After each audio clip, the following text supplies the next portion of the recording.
Nais nating katawanin ang nagkakaisang damdamin ng milyon-milyong Pilipino at isakinig ang kanilang pinag-isang bithiin para sa isang mapayapa at nagkakaisang Pilipino.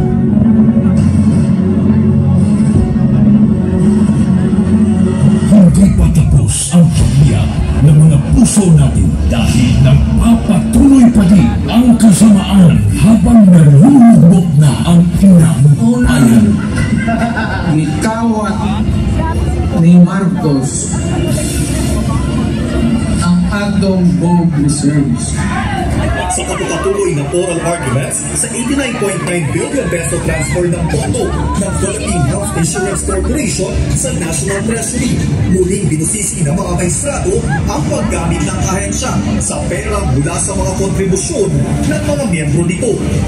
Aminado ang DOLE at DSWD na walang listahan para sa mga beneficiary ng ayuda sa kapos ang kita program o AKAP. Sa tuloy na pinatanagan na sa politika ang AKAP. Hindi lang pala 7-7, meron pang 30-30-30. Yung 30-30 naman, kung ikaw ang host ng sorting, you get 30 million, 90 million lahat from 30 million AX or ATAP, 30 million na lahit and 30 million na upad. Sa kanyang 15 taong karanasan bilang kongresista, ngayon daw nakakita si Davao City Representative Isidro Ungab ng ganitong sistema sa Bicameral Conference Committee. Ang pinatukoy niya ay ang mga blankong line items sa BICAM report ng 2025 National Budget na anyay laman sa batas. Particular dito ay ang missing budget amount sa Department of Agriculture at ang program funds na anyay bilyon na sa halaga. Good luck sa atin lahat. Na-promote pa na ang mga instrumento ng pangihigap kay PRRD. Police Brigadier General Eugene Fajardo and family, receiving the committee of the family to join the President for local opportunity. Walang titigil para sa bayan. Maybe when I say my farewell, if I get to live on the last day of my term, I'd like to say something and maybe I'll cry. Gusto mo umiyak dahil hindi ko anong taong binigay nila ng pagmamahal sa akin.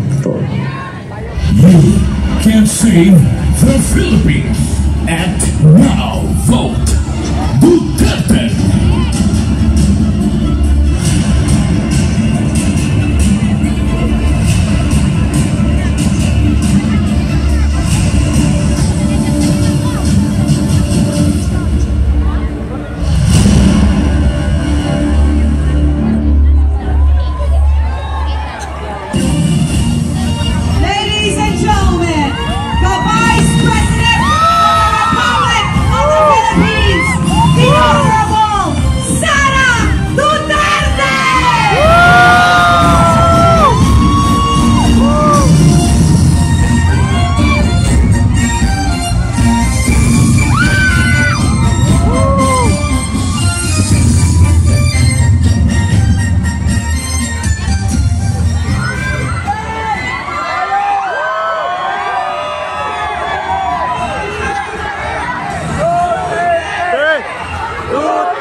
Mga kababayan,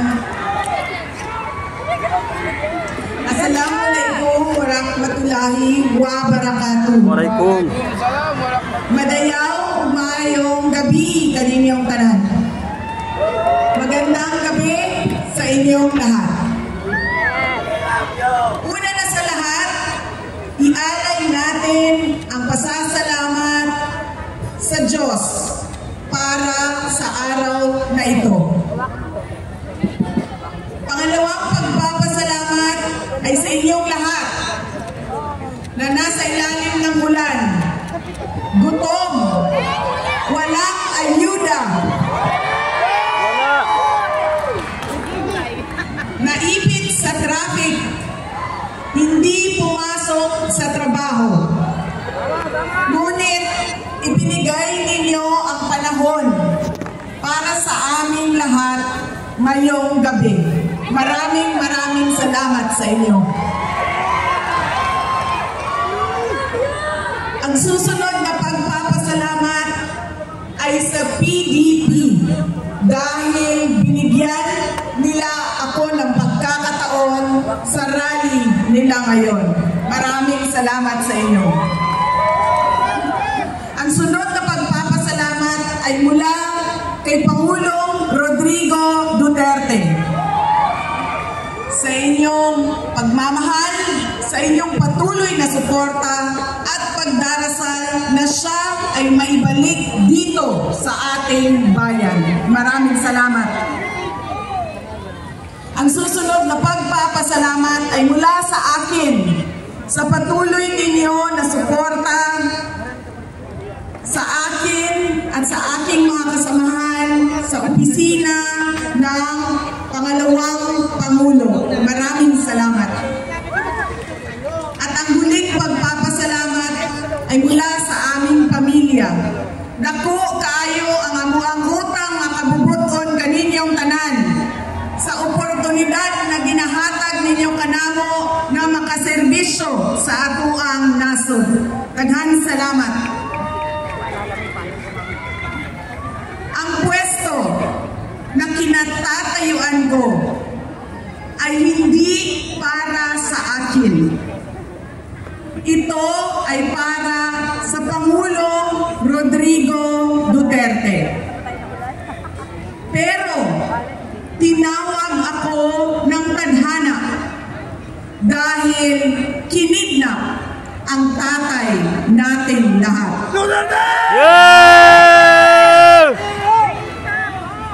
Sa pagkakataong ito, nakatayo ako sa entablado at lumaharap sa inyo, hindi bilang kandidato.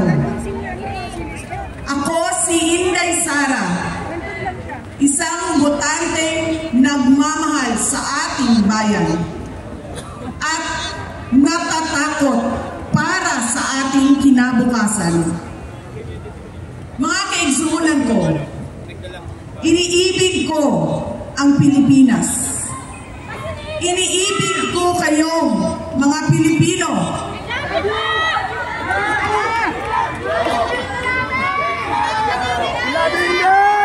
I love you!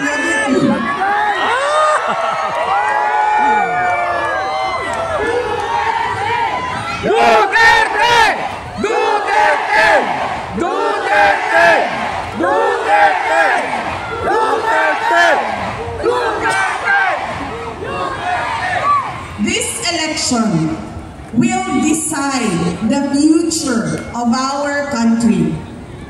Ang boto ninyo ang magbibigay katiyakan kung maituloy ang pagbabago o tuloy-tuloy na lang tayo sa kapahamakan. Filipinos deserve better. Nagpapasalamat ako dahil nandito pa rin kayo at nakikinig sa akin. Sa kabila ng kaliwat kanan na paninira nila. In the past months, my name and my family's name have been dragged through the mud. I have repeatedly said it before, and I will say it again now. I am not the problem of this country.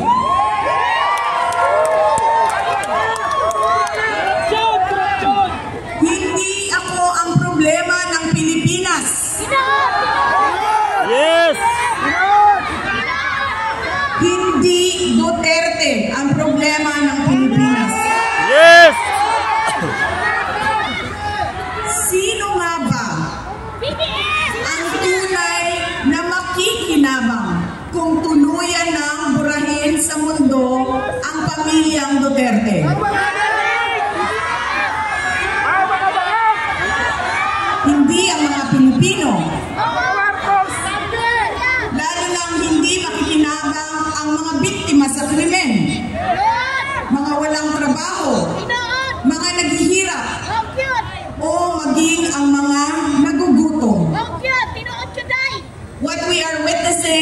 is a systematic demolition job against political opponents that once dared to put the country first, even if it meant going against the most powerful interests in our homeland.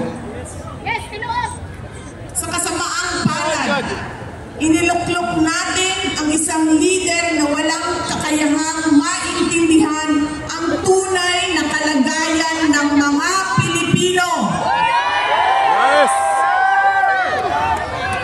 At higit sa lahat, hindi kayang magdesisyon para sa kapakanan ng sambayanan. Pinagbabayaran natin ngayon ang pagpili ng maling leader.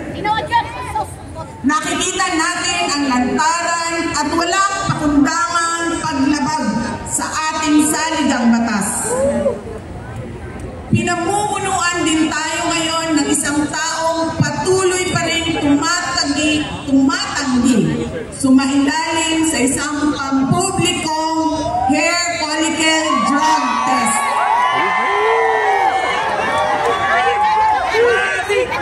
At nagsinungaling sa 20 pesos ang bigas.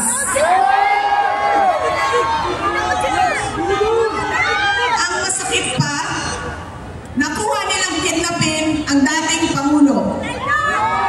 At dali-dalian nilang itinapon sa ibang bansa upang litisin ng mga dayuhan. Ngunit, higit pa sa mga ito ay isang mas malalim na pambabastos at pang-iinsulto sa ating mga Pilipino. Iniinsulto nila tayo sa paggamit ng ayuda upang bilhin ang boto ng mga tao. Ang ayuda ay hindi naman likas na masama. Sa katunayan, marami ang natulungan ito noong panahon ng pandemya. Ngunit, kapag ginamit ito para manipulahin kayo at pagsamantalahan ang inyong kahirapan upang manatili sila sa kapangyarihan, nagiging sandata ito ng pang-aabuso. Again, Filipinos deserve better. We must return to long-term, concrete programs, not short-term dole-outs that are being abused by those in power. Ang kailangan ng Pilipino ay isang mabisang food security program. Isang programa na tutugon sa problemang pinakamalapit sa bituka, ang gutom. Ang kailangan ng Pilipino ay isang modernong hybrid education system na nakasandal sa pagtuturo ng disiplina at pagmamahal sa bayan. Ang kailangan ng Pilipino ay isang tunay na universal healthcare system na tutugon araw-araw sa lahat ng health centers at hospitals at hindi lamang sa mga supporters ng politiko. Ang kailangan ng Pilipino ay matibay na infrastruktura. Let us build into the future. Ang kailangan ng Pilipino ay oportunidad sa hanap buhay at trabaho dito sa loob ng ating bayan. Masakit sa kalooban nating lahat ang kalagayan ng maraming nating OFWs na malayo sa kanilang mga mahal sa buhay. At higit sa lahat, ang kailangan ng Pilipinas Pilipino ay peace and order. Kailangan nating ganap na puksain ang kriminalidad, illegal na droga, terorismo, at insurgency sa pamamagitan ng makatotohanang non-partisan Philippine National Police na suportado ng ating sandatahang lakas. Kinahanglan undangon nato ang batasan sa pagpili sa mga kandidato na gikan sa political dynasty. Kining mga sikat na apelido nga magsayaw-sayaw ra o magkanta sa atubangan. Igo ra magpakatok. Undangon ang mga party list na gipanagya sa mga dato. Undangon ang mali na pagpili sa atong mga opisyales. Undangon ang budol o pagpamakak. Kailangan natin mag-vote straight sa mga taong magtutuloy ng nasimulan ni Pangulong Duterte. Idiretso natin ang boto. Number 38, Rodante Marcoleta. Number 10, Jimmy Bondo. Number 56 sa balota, Attorney Vic Rodriguez. Number 22, Bato de la Rosa. Number 28, Bongo. Number 53, Apollo Kibuloy. Number 34, Raul Lambino. Number 30, Jamie Hinlo. Number 58, Philip Ipe Salvador. At number 42, Doc Marites Matang. Alam ko, hindi kayo matutuwa. Pero iboboto ko si Amy Marcos. Siya ang naglakas loob na buksan ang investigasyon sa pagdukot ng pamahalaan ng isang Pilipino dito sa bayan para inatid sa mga dayuhan.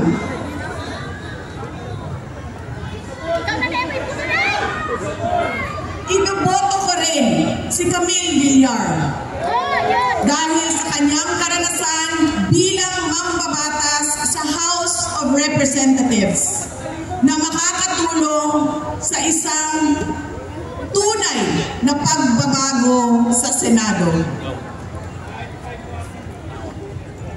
Hindi ako mapapagod na sabihin ito.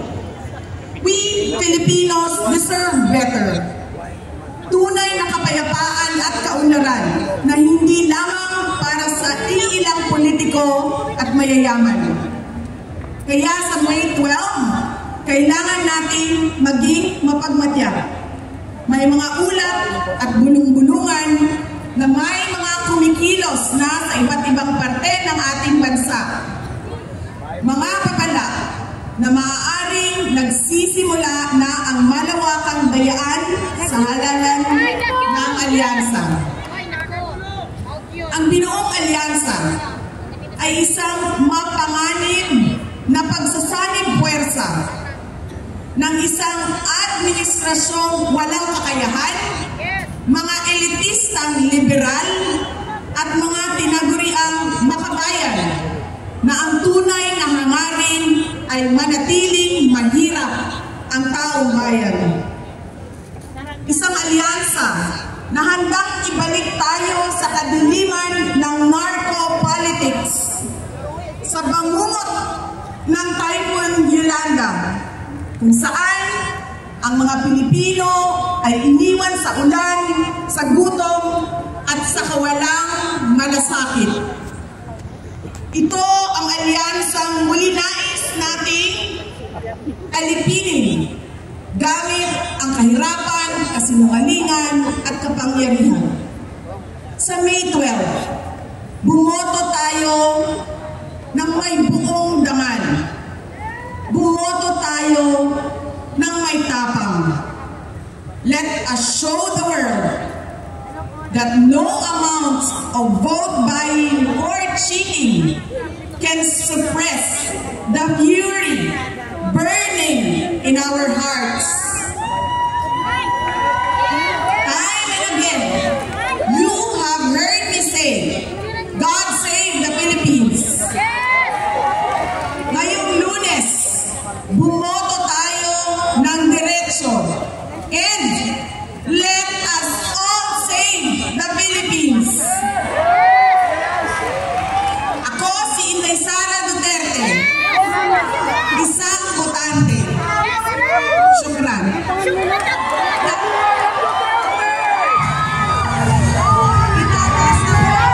Tawagin na natin ang ating Duterte upang iangat ang kanilang kamay na ating minamahal na Vice Presidente.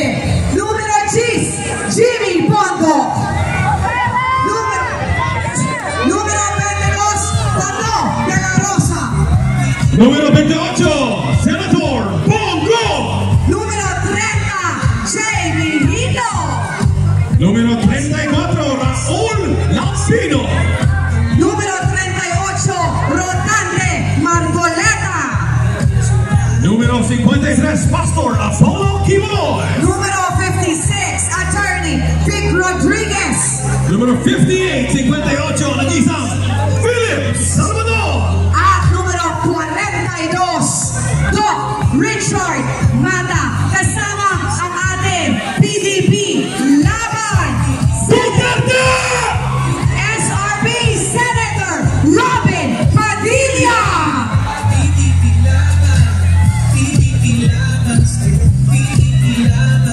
Duterte!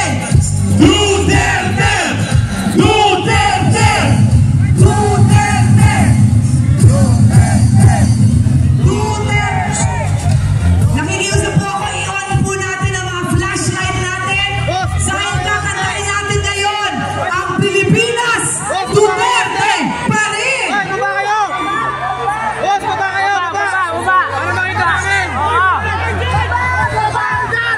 Iwan natin para makita ng buong Pilipinas kung gano'n tayo kadami dito sa Liwasang Bonifacio. Kasama ang KOJC Choir, kakantahin na natin ang Pilipinas, Duterte pa rin.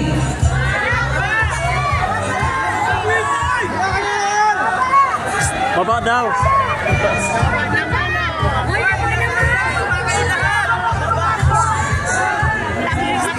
Duterte! Duterte! Duterte! Duterte! Duterte! Duterte! Duterte!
niyong sasayangin! Duterte!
organizer po, kailangan namin siya mag-usap. Anak niya?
Manalo!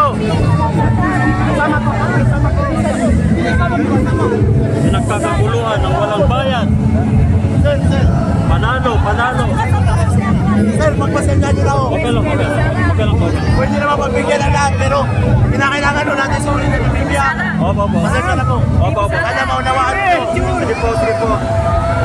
Ingat, Pepe! Ingat!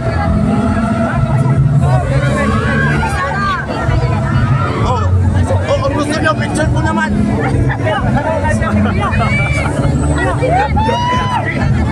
Sir! Bibi!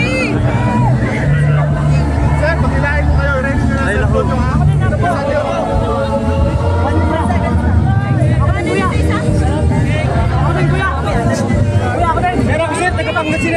Ingatan nyo yung BP!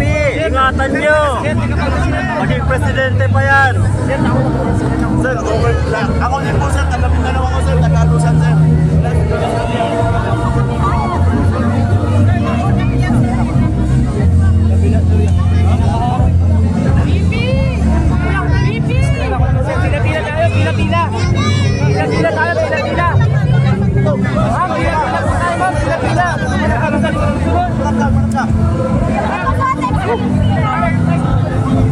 Grabe, rockstar. At hindi.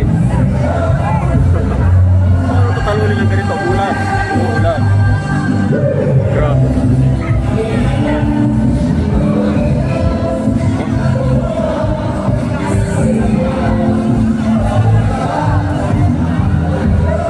Ano pa? SMNI? ABS-CBN.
Paano yung pila namin?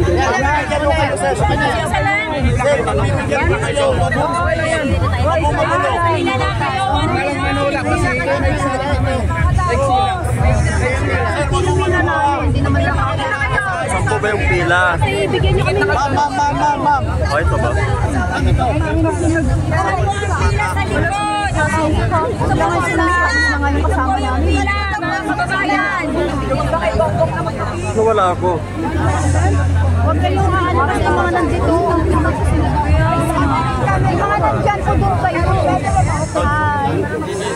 Dito po ang pila. Pila o. Pila doon kayo.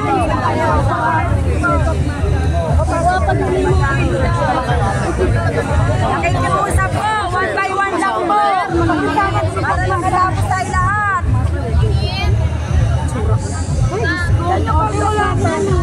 Dito po, pila sa likod. Dito kayo pumila sa likod. Nakakordo na. Kompleto na grupo. Basic kayo. Siningit.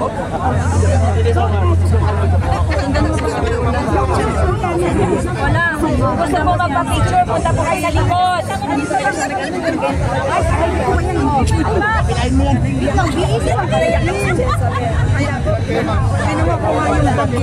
Ma'am, may nalaglag po ma'am. Makaka-picture po tayo lahat.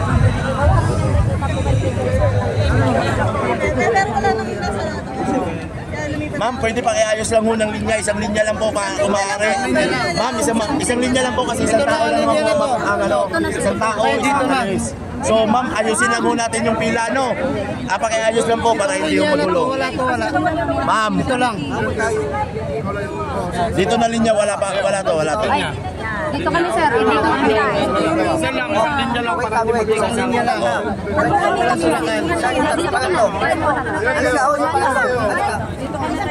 Isa lang, huwag tulakan. Okay. O sige, iho, walang problema. Pumila ka, may cellphone ka. Magkasama kayo. Camera mo na lang. O sige. Kami lang, Sir Joe. Ay, pito po. Dalawa, hanggang dito. Ma'am, mamaya ka. Kasama ka nila? Kasunod ko po. Ma'am, mamaya lang po.